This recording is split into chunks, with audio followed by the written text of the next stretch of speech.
السلام عليكم ورحمة الله وبركاته. الحمد لله الذي وبه نستعين على أمور الدنيا والدين، والصلاة والسلام على مبعوث رحمة العالمين نبينا وسيدنا ومولانا محمد صلى الله عليه وعلى آله ومن والاه وبعد.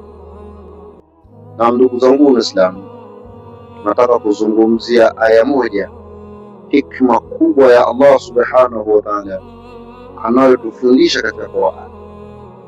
Na hikma hii Allah subhanahu wa ta'ala ameieleza mahsus kwa wanandoa, kwa mme na mke.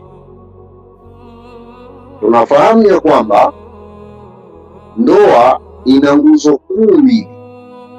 Bila hizi nguzo kuu mbili, ndoa haipo imara. Nguzo ya kwanza ni huruma. Mme anapaswa kumhurumia mke wake na mke pia anapaswa kumhurumia mke wake. Na nguzo ya pili kuu katika ndoa ni wema, kufanyiana wema.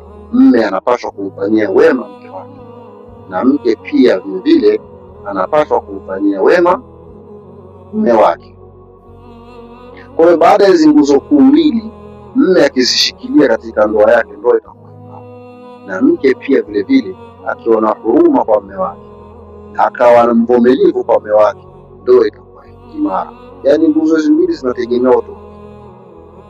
Allah subhanahu wa ta'ala, hikma kubwa aliyoisema katika Qur'ani ni kuhusiana na tabia mbaya unaweza ukaziona kwa mwenzio au kwa mwenzi wako.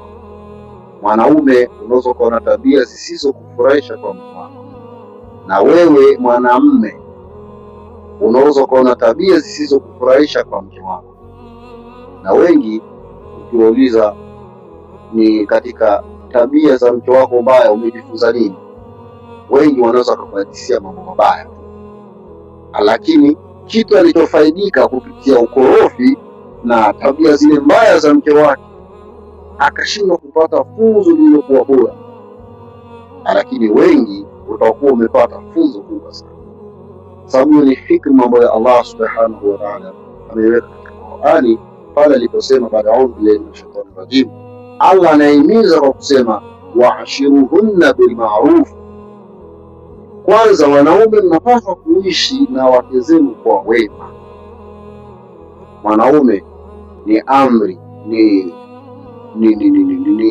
haki ya